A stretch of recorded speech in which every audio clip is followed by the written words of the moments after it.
Now from the Weather Tracker TV Storm Studios, this is your weather today.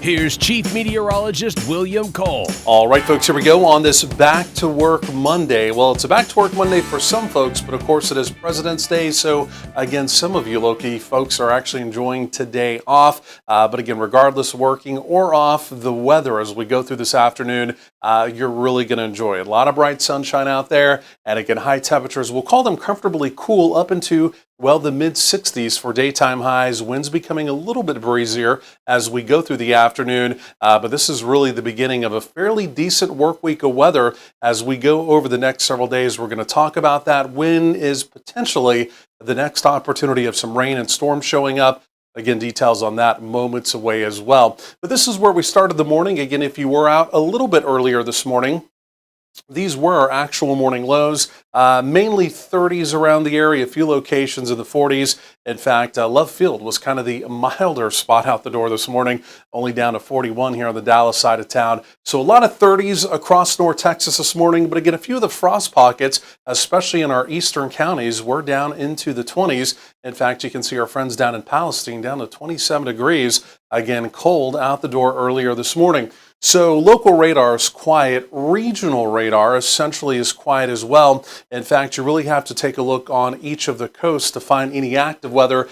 We have ending rain and storms down in the Florida area. Of course, they've really been inundated over the last 36 hours or so with rain and thunder down there. But again, a little more important for our forecast going forward in time as we begin to take a look out to the west.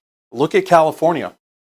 This is what they call a winter storm, and they have ongoing rain, thunder, and higher elevation snow. And eventually, what you see out there to the west will be coming in our direction. But notice the key word there, eventually. It's not really going to be over the next several days. Big area spin, upper level storm system. Take a look at this, spinning off the coast of California. Now, this will slingshot a little piece of energy into the southern plains as we get into Wednesday and a Thursday.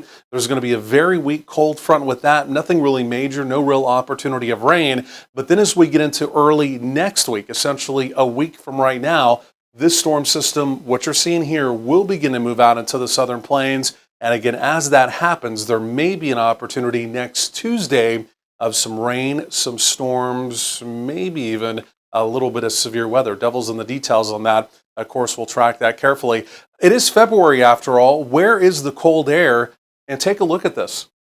Now, we're seasonably chilly across the continental United States, right? We're definitely not mild. But again, if you're looking for the bitterly cold air, the Arctic air, which again can come into play this time of year as we know, it is still well off to the north, well up across parts of Canada. And again, right now, there's just no indication that that's coming south anytime soon. So here comes that little slingshot system I was talking about. You see that right there. That'll come through Wednesday into Thursday. Weak cold front essentially comes through dry. And then as we go forward in time, the weekend, this upcoming weekend also looks quiet. And then as we get into next week, it's going to be about that right there. The same storm system that essentially pinwheels off the coast of California for the next 7 days, that will begin to come out. Like I mentioned, just kind of the early analysis with that. We may need to watch that early next week, again, with the possibility of some active weather. But otherwise, over the next 5 to 7 days, where's the rain?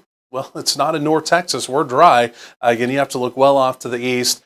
Maybe even look up at across parts of the Rockies there as well. Now, the one thing I do want to at least mention overnight tonight, first thing tomorrow morning, this is not a lock, but there's at least a few indications. We may try and get a little fog to form around the area. Right now, the model not being overly bullish with this. But again, if you have plans overnight or again, first thing tomorrow morning, even for the Tuesday morning commute, keep in mind there could be a little bit of fog. We'll track that with you carefully as we go through the day. Otherwise, look at this. Wow, these are your temperatures for today. Most of us generally in the 60s here. But again, look at our western counties. Again, a few of you are going to be climbing into the 70s this afternoon. Again, winds will become a little bit breezier. It's going to be a southerly wind, but again, a few wind gusts, maybe 20 to 25 miles per hour this afternoon. Not impossible. Here would be your Monday evening. That right there really looking good. Again, temperatures easing down into the 50s. Not as cold overnight, 30s, 40s around the area. And then as we get into tomorrow, more in the way of 70s and maybe even a few 80s out in our western counties. You can see going forward in time, it's a pretty decent work week of weather. Next opportunity of precip early next week.